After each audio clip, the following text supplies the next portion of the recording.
अनंतानंद सिद्ध परमेष्टि भगवान की जय। पर्युषण के ये पर्व हमारे जीवन में मंगलमय होते हैं, कल्याणकारी होते हैं, क्योंकि ये पर्व के दिन हैं और पर्व के दिनों में भावों में विशुद्धि बनना, ज्ञान में वृद्धि होना स्वाभाविक है। जैसा संपर्क होता है वैसी मति हो जाती है। क्योंकि 10 दिनों में हमारे सत्संगति रहती है, हम भगवान के समीप ज़्यादा समय बिताते हैं, तो भगवान की तरफ दृष्टि जा कर के उनके गुणों का हमारे अंदर भी विकास होना स्वाभाविक है। भगवान वीतरागी हैं, सर्वज्ञ हैं, हितोपदेशी हैं। उनकी मनोहर मुद्रा निश्चित ही हमारे अंदर आह्लाद पैदा करती है, आनंद पैदा करती है। जब भी अपन भगवान के समीप खड़े होकर के पूजा करते हैं तब हमें कितना आनंद आता है, कितना सुखद अनुभव होता है। ऐसे ये अनुभव हमें आरती करने पर भी अनुभव होता है। बड़े दुख की बात है कि कोरोना वायरस के कारण आज सारे के सारे मंदिर कम समय के लिए खुल रहे हैं। पूजा आदि करने पर पाबंदी लगी है, आरती आदि करने में पाबंदी लगी है। इसके कारण इस वर्ष सब पूजा और आरती से वंचित हो गए। इसका सभी जीवों को दुख है, खेद है। आज उत्तम मार्दव का धर्म है, उत्तम मार्दव धर्म का दिन है और आज के दिन हम मार्दव धर्म में चर्चा करेंगे। मार्दव धर्म मृदुता का नाम है। मृदुता अर्थात मृदु स्वभाव होना, नरम होना, कोमलता होना, ये मार्दव कहलाता है, मृदुता कहलाता है। और यह तब आती है जब मनुष्य के अंदर अहंकार नहीं होता। ऐसी बात नहीं है कि अहंकार हमेशा हमेशा के लिए खत्म हो जाए, लेकिन अहंकार को कम किया जा सकता है। कषायों को नियंत्रित करने में ज्ञान की बहुत महत्वपूर्ण भूमिका होती है। ज्ञान विवेक पैदा करता है। पशुओं के अंदर ज्ञान का अभाव होता है, इसलिए वह सही गलत का निर्णय नहीं ले पाते। लेकिन मनुष्य के अंदर ज्ञान एक विकसित रूप में होता है और ज्ञान का एक अच्छा विकास मनुष्य को सोचने की क्षमता प्रदान करता है। पशुओं के अंदर इस प्रकार का विकास नहीं देखा जाता, इसलिए उनकी जीवनचर्या, दैनिकचर्या एक सीमित होती है। लेकिन मनुष्य एक विकसित प्राणी है। इसने अपने मस्तिष्क का विकास किया, ज्ञान का विकास किया, अपने चारित्र का भी विकास किया। इसने एक सभ्यता बनाई। मनुष्य की एक खासियत है कि रहते सब साथ में हैं, लेकिन एक सही ढंग से रहते हैं, समाज बना के रहते हैं, धर्म बना के रहते हैं। एक सभ्यता का विकास मानव के अंदर है। तो मृदुता भी एक सभ्यता का ही एक हिस्सा है। विनम्रता होना, विनय होना। कहते हैं कि विद्या ददाति विनयम, अर्थात विद्या विनय को प्रदान करती है। जब हम बच्चे होते हैं, छोटे होते हैं, तो हम स्कूलों में जाते हैं, तब टीचर का हम कितना आदर करते हैं। लेकिन माता पिता शायद टीचर का उतना आदर ना करते हों जितने बच्चे करते हैं, क्योंकि बच्चों के अंदर कोमलता स्वभाव से होती है। माता पिता हो सकता है टीचर के सामने अकड़ दिखाते हों, उन्हें नीचा भी दिखाते हों, ये भी हो सकता है। लेकिन बच्चे कभी ऐसा नहीं करते, भले ही वो कितनी संपन्न परिवार के क्यों ना हो, क्योंकि वो उनके स्वभाव में नहीं है, आदत में नहीं है। तो इसलिए वो सीखते हैं, ग्रहण करते हैं। जब भी हम किसी के पास अकड़ दिखा के या अहंकार दिखा करके ज्ञान अर्जन करने की कोशिश करेंगे तो हमको कुछ भी ज्ञान नहीं मिल पाएगा, हम प्राप्त नहीं कर पाएंगे। लेकिन जब भी हम विनम्रता के साथ कोई चीज़ को प्राप्त करना चाहेंगे तो वो चीज़ हमें आसानी से मिल जाती है। तो विनय से ज्ञान प्राप्त होता है, शिक्षा प्राप्त होती है। शास्त्रों में लिखा है कि जो मान कषाय है, 4 कषायों में एक मान कषाय होती है। क्रोध, मान, माया, लोभ, ये 4 कषाय हैं। इनमें मान भी एक कषाय है। और ये मान कषाय मनुष्य को जन्म के साथ होती है। अर्थात जब दूसरी गति से, जब मनुष्य गति में जन्म लेते हैं, तब सबसे पहले जिस कषाय का उदय होता है वो होता है मान कषाय। अर्थात मनुष्य में मान कषाय की बहुलता पाई जाती है। और मान कषाय की बहुलता होने से थोड़े थोड़े समय मनुष्य अहंकार हो जाता है।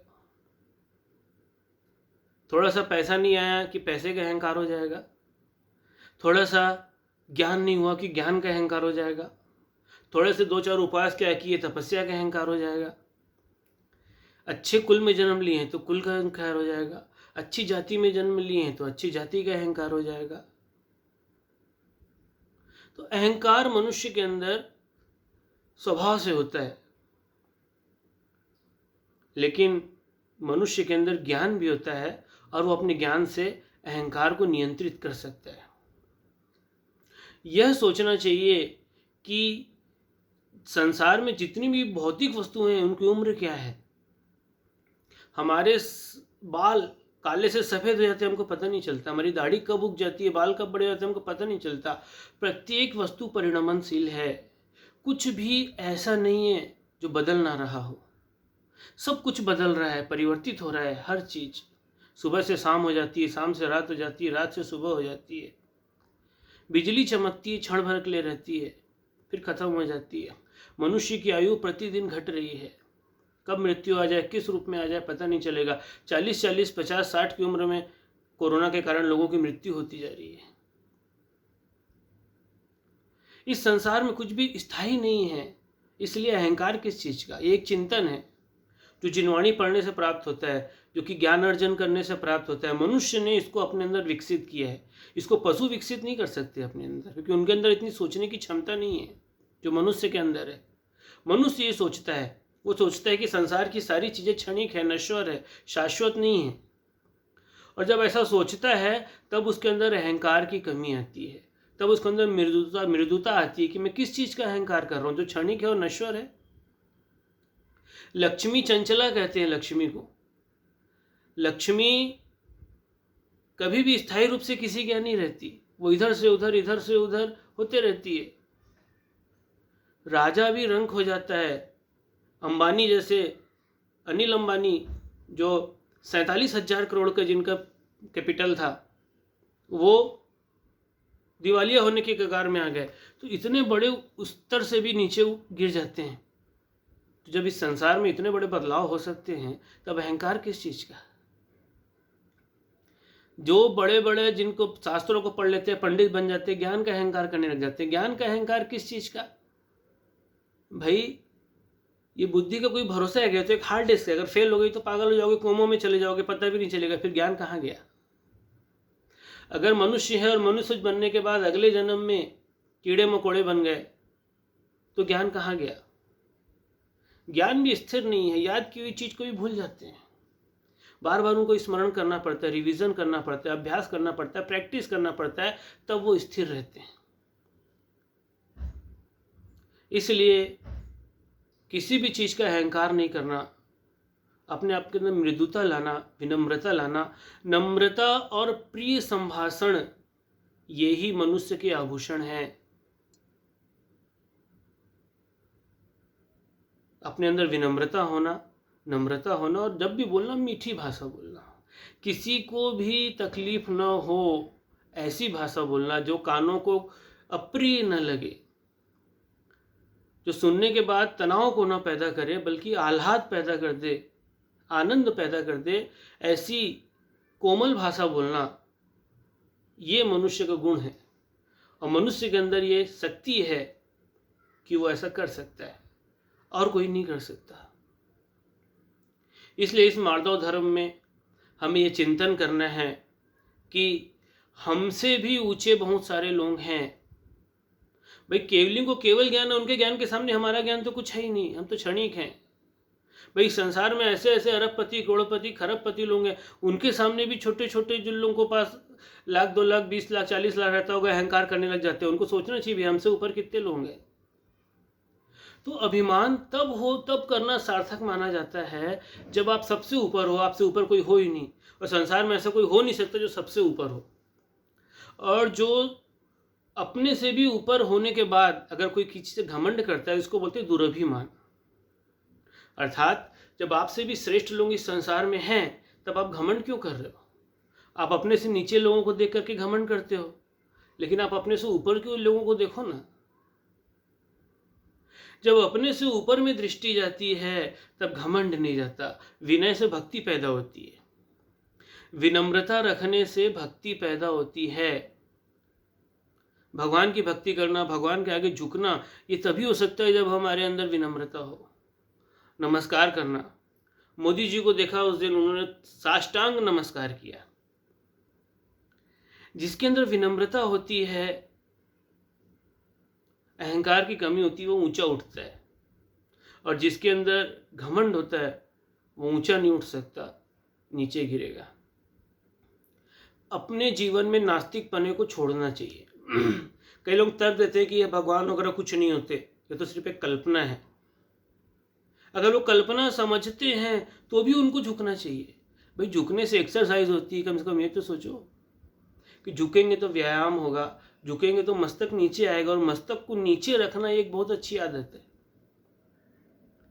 भाई आपके पास कोई ऐसा है कि जिसके सामने आप झुक सकते हो, भले वो भगवान हो चाहे मत हो, उनका अस्तित्व हो या ना हो, उसको छोड़ो।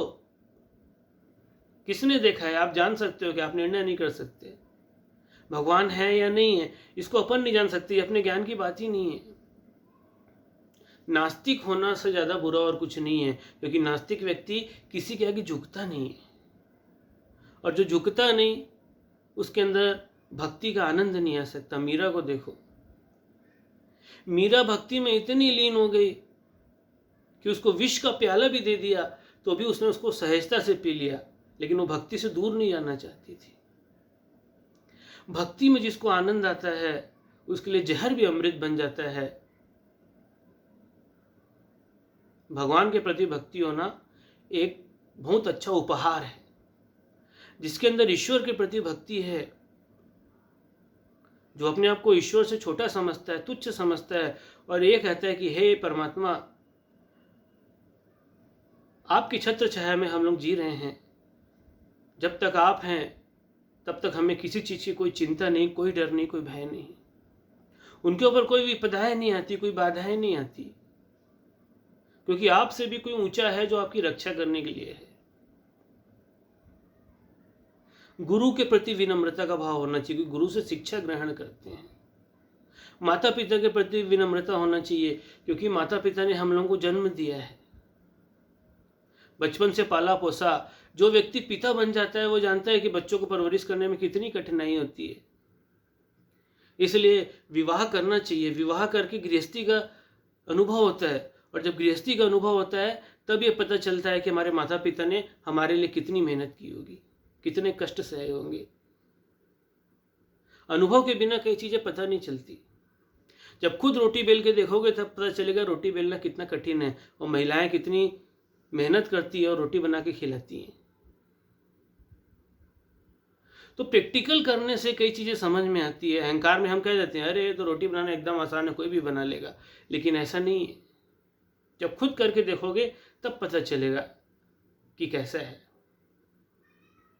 तो अहंकार एक ऐसी चीज है जो मनुष्य को ऊंचाइयों में जाने से रोकती है। मनुष्य सोचता तो ये है कि मैं सबसे ऊंचा हूं, लेकिन वास्तविकता यह है कि उसकी ऊंचाई अब कम हो गई है, उसका ऊंचा उठना अब कम हो गया है। तो नमो अरिहंताणम जब हम बोलते हैं तो हम कहते हैं अरिहंतों को नमस्कार हो। तो नमस्कार का जो भाव है, ये भाव है नमन का भाव, और जहां नमन होता है वहां पर अहंकार का नाश होता है। गौतम गणधर स्वामी को बहुत अहंकार था, ब्राह्मण थे वो, और 500 उनके शिष्य थे, वेद के प्रकांड विद्वान थे।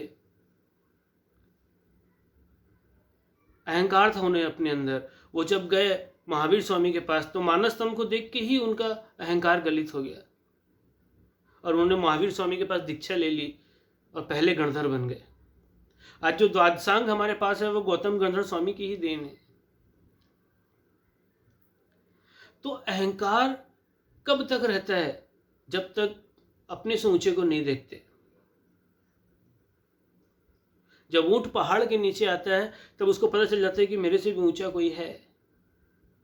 इस संसार में सबसे श्रेष्ठ कोई नहीं है।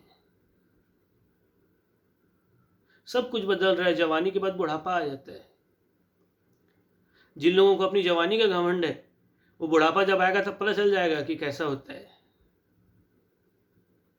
सब चीज बदल रहे हैं, सब चीज को बदलने का नाम ही संसार है। और ये जो बदलाव है, ये बदलाव कभी इस संसार में खत्म नहीं होता, क्योंकि वस्तु परिणमनशील है, बदल रही है, लेकिन नष्ट कभी नहीं होती।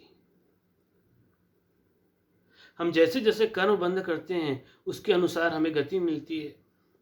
इसलिए अहंकार करने से नीच दशा प्राप्त होती है। मान महाविश्वरूप कर ही नीच गति जगत में, कि मान करने से नीच गति की प्राप्ति होती है। नीच गति मतलब कि आप जानवर बन जाओगे, पशु बन जाओगे, तिर्यंच बन जाओगे, नरक चले जाओगे। ये दोनों नीच गति है। मनुष्य गति और देव गति को अच्छी गति माना जाता है, उच्च गति माना जाता है, और पशु गति को और नरक गति को जो है नीच गति माना जाता है। कि भाई अहंकार मत करो, आप नीच बन जाओगे, गधे बन जाओगे, घोड़े बन जाओगे, हाथी बन जाओगे। सबके समान मित्रवत बात करना चाहिए, व्यवहार करना चाहिए। और जब मित्रवत बात और व्यवहार होती है तब कोई शत्रु नहीं होता, बल्कि सब मित्र बन जाते हैं। कल हमने क्षमा धर्म में भी इसकी चर्चा की थी। तो आज मार्दव का धर्म है, और इस मार्दव धर्म में हम ये समझेंगे कि जो मृदुता है ये मनुष्य का आभूषण है, और जब ये भीतर में आती है तब सबसे अच्छा लगता है। किसी को गाली देने की बजाय जब हम किसी से मीठे शब्दों में बात करते हैं तब किस में ज़्यादा अच्छा लगता है, कभी प्रैक्टिकल करके देख लेना। किसी को बोलना आइए, बैठिए, पधारिए, जीमिए, ये सब अच्छे शब्द हैं। ये सब बोलने से कितना अच्छा लगता है, और वही अगर गाली गलौज करेंगे तो कितना गंदा लगता है। तो जब पेड़ में मीठे फल लगे हैं तो उसको छोड़ करके कड़वे फल को कौन खाता है? कोई नहीं खाता। तो जहाँ मिठास होती है वहाँ आनंद होता है, और अहंकार तो सिर्फ कड़वाहट पैदा करता है। अहंकार के कारण बड़े बड़े चक्रवर्ती भी नरक को चले गए। रावण जैसा अहंकारी जीव राम के द्वारा युद्ध में मारा गया। कंस को कितना अहंकार था, कौरवों को कितना अहंकार था। इतिहास में हम कहानी पढ़ते जाएंगे तो हमको एक से एक किस्से मिलते जाएंगे, और ये कहानियाँ कोई कल्पना नहीं है।